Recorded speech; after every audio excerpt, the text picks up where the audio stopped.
Let's look at an example of producing a Bode magnitude plot. So this is an example from the textbook. It's problem 9.118a, and we're given this frequency response. H of omega is equal to 30 times 10 plus j omega over 200 plus j2 omega times 1000 plus j2 omega. So this frequency response consists of a single zero term and two pole terms. Now, before we jump to the trying to do the Bode plot, we want to express this in the standard form. And in the standard form, each of these zero and pole terms has a 1 for the constant. So it's 1 plus j omega times or over something, and 1 plus j omega here. So we do that simply in the numerator by factoring out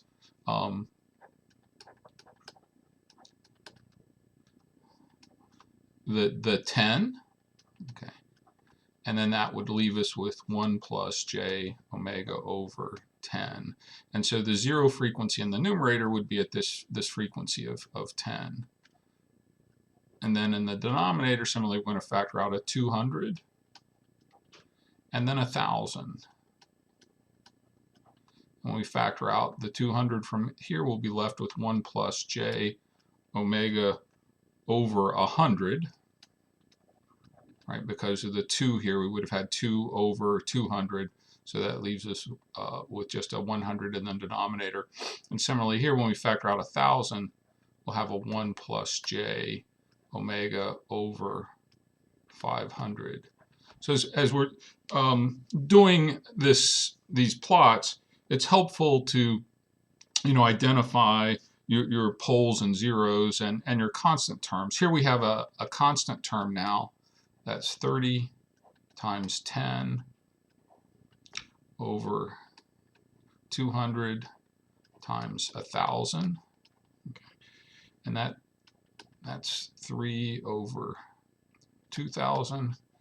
After doing some cancellation there, it'd be, and then in dB, so log base 10, remember, 20 log of k turns out to be minus 56.5 dB. Okay, and then it's helpful to mark as we produce the plot that we've got a zero term at 10. Okay, it's this term, and then we have pole terms at 100 and 500.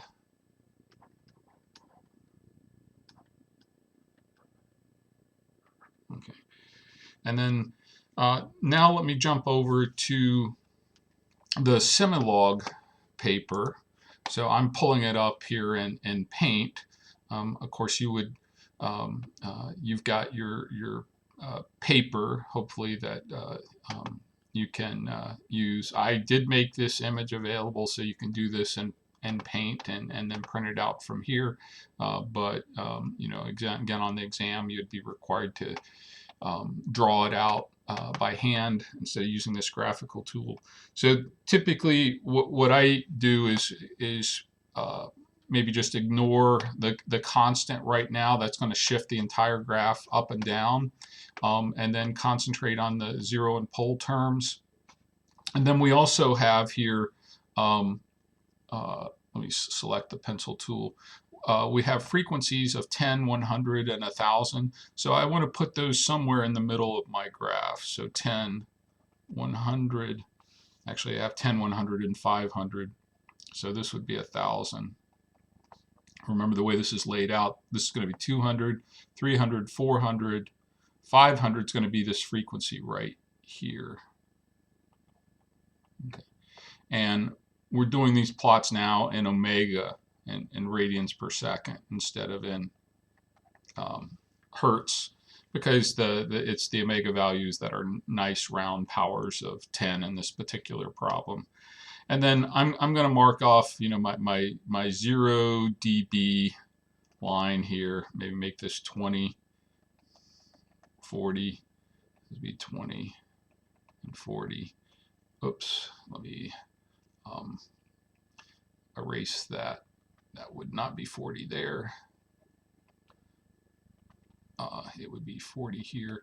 And sometimes you want to mark these off so it's actually you know, minus 20 here and then minus 30 and so on and so forth. So it kind of depends on the problem. Now let me switch over to the line tool, and I'll just draw these in initially in a light green.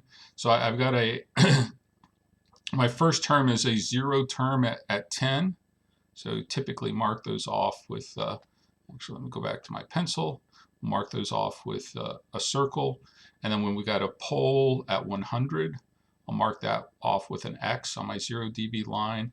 And then another pole at 200, 300, 400, 500, right there, and on my 0 dB line, just so I have those for reference. Let me actually switch to a different color. The screen is not showing up too well for me. So now let me go over to my straight line tool. So my pole term here would start here.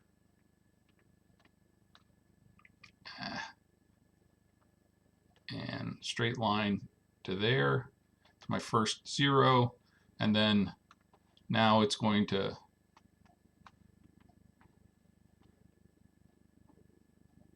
increase now at this 20 dB. A decade above 10 is 100, so I want to go through 20 dB. Then that would just continue on forever like that. Okay. My pole term is going to be you know, 0 all the way up to my pole for all frequencies below 100. So it's going to look like that.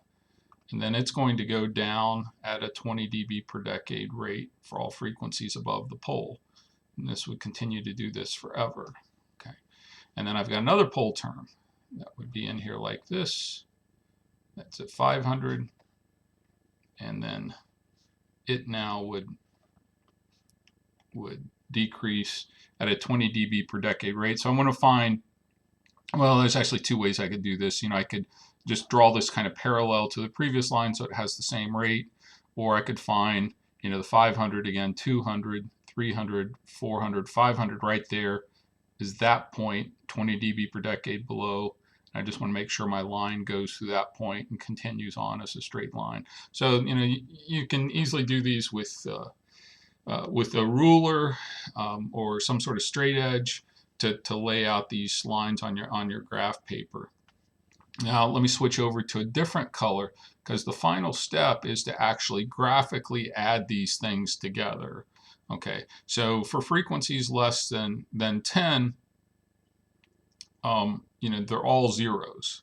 Okay, and so they would add to 0. Now this first 0 term kicks in, and so I'm going to follow that line up until the first pole term kicks in, which is at omega equal to 100. At omega equal to 100, now this is increasing at a 20 dB per decade rate. This is decreasing at the same rate. So that means that what I'm going to have when I graphically add these together is I'm just going to have a straight line, and it should be right there at the, I'm a little high. Let me actually try that one more time. So erase that. I'm also erasing my graph paper when I do that though. So it should actually be right here. Okay. And that would continue on until I get to this pole term at 500, 200, 300, 400, which is right there. Okay. Now this last pole term kicks in, and so now I'm going to go down at this 20 dB per decade rate. So I'm at 20 dB now, so at 500. So at 500 above that, I'm going to be down 20 dB. Again, this would have the same slope. This is going to continue on. So I'm going to go down to this 0 dB at this would be 5,000, continuing on at the same slope. And then this line would continue on forever. Okay. So this is the general shape of this Bode plot. I haven't added in my constant term though. So actually on this plot, probably the easiest thing to do is just go back here. I've got to add in the negative 56 dB. I just, change this to negative 56.5 dB. This would be, plus 20 above that. So this line would actually be minus 36.5 dB. And then this line would actually be then what, minus 16.5 dB. And then of course this would be minus 76.5 dB.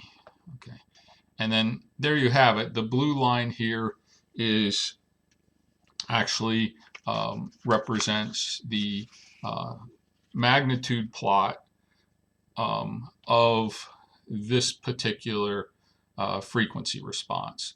So I'm going to stop this video here. We'll come back and we'll look at actually doing this plot in octave, and then we'll compare our result here to the result from octave.